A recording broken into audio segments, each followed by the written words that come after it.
Yang agak repot saya lihat dari pemerintahan Pak Jokowi, sepertinya dia bekerja saja tapi tanpa berpikir. Dan itulah yang menyebabkan kita nggak tahu sebetulnya pemerintah ini lagi ngapain. Ya, kita nggak tahu mesti ngapain gitu. Freeport, misalnya setelah kita ambil 51%, saya ke lapangan, saya suruh ngitung berapa sih pendapatan negara yang dihasilkan dari Freeport, yang dulunya kita hanya dapat dividen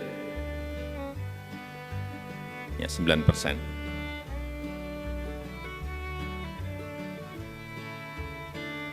Karena memang saham kita hanya 9%.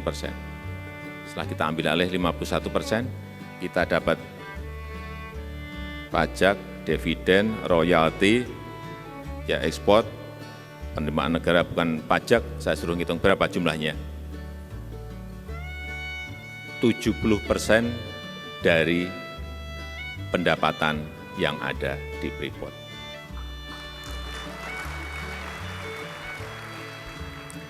Artinya negara betul-betul dapat betul.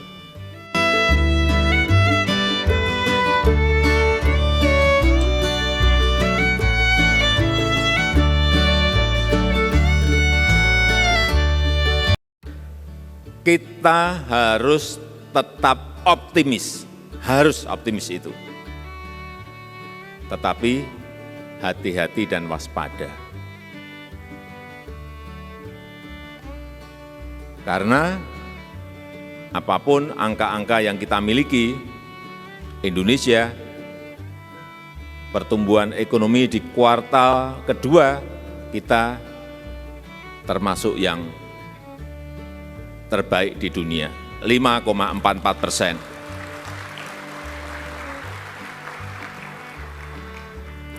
Inflasi juga masih terkendali setelah kenaikan BBM, kita masih di angka di bawah 6, 5,9. Ini juga tetap harus kita syukuri karena kalau kita bandingkan dengan negara-negara lain, sekarang ini di Argentina sudah 83,5%. Dengan kenaikan suku bunga sudah 3.700 basis poin. Kita inflasi 5,9 dengan perubahan suku bunga kita di 75 basis poin. Kemudian untuk terus meningkatkan daya beli, meningkatkan konsumsi masyarakat, pemerintah juga memberikan bantuan sosial, baik berupa kompensasi dan subsidi, ini besarnya luar biasa. 502,6 triliun, ini angka yang gede sekali. Tetapi, ya inilah, karena kita ingin konsumsi masyarakat tetap terjaga, daya beli masyarakat tetap terjaga. Ya bayarannya ini 502 triliun. Kemudian yang kedua, kita sekarang ini memang bekerja tidak hanya makro saja, enggak bisa. Makro iya, mikro iya, tapi juga tidak cukup. Harus lebih tajam lagi, detail. Sehingga penyelesaiannya betul-betul satu persatu.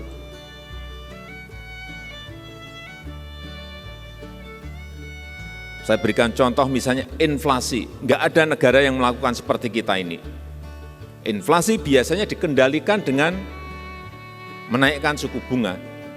Bank sentralnya pasti menaikkan suku bunga untuk ngerem inflasi. Tapi kita tidak hanya urusan menaikkan suku bunga yang itu menjadi kewenangan dari Bank Indonesia, tetapi dalam praktek real kita juga langsung masuk ke sumbernya, yaitu apa? Kenaikan barang dan jasa.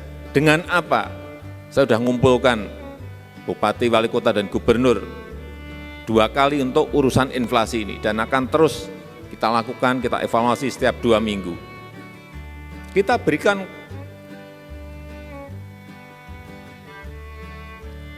kewenangan daerah untuk menggunakan dana transfer umum 2% dan juga belanja tidak terduga bisa digunakan untuk mengatasi inflasi. Caranya, misalnya ada kenaikan bawang merah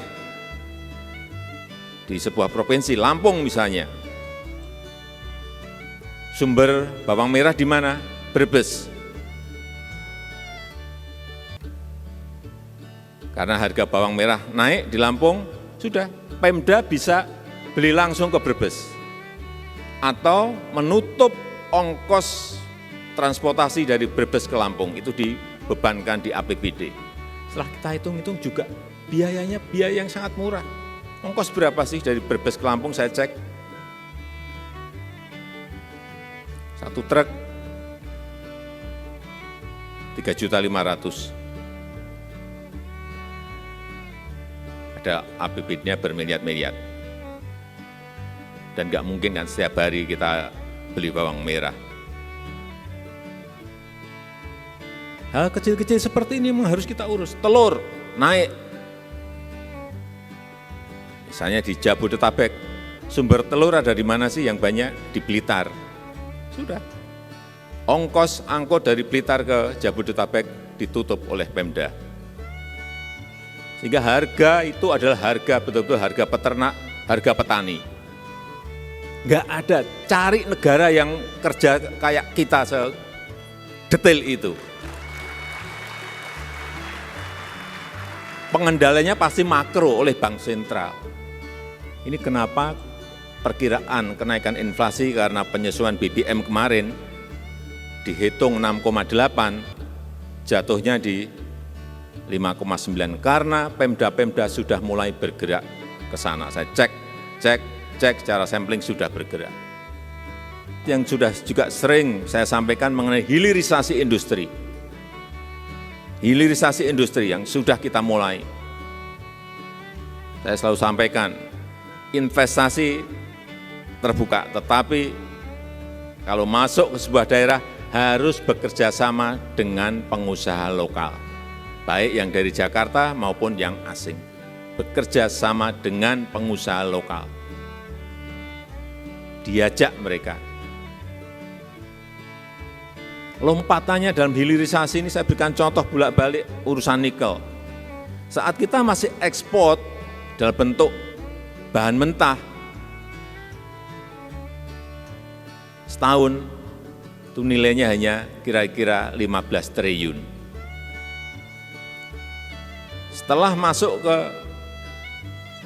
industrialisasi, ke hilirisasi, menjadi 20,9 billion US dollar.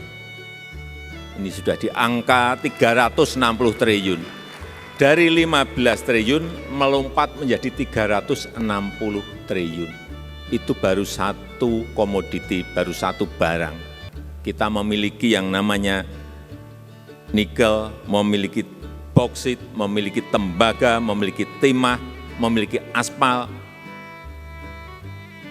Aspal apalagi. Ini kalau enggak kita ke lapangan enggak ketemu. Saya ke Buton.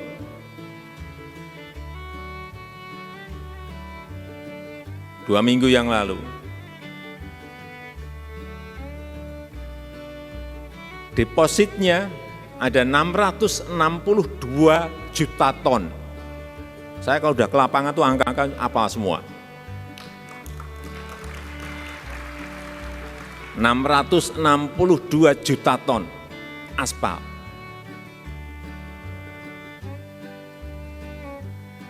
Dulunya pernah diolah di Buton, tetapi stop, saya nggak tahu, karena katanya aspal impor lebih murah. Sehingga yang terjadi 95% aspal kita ini aspal impor. padahal punya deposit di Buton 662 juta ton. Ini benar.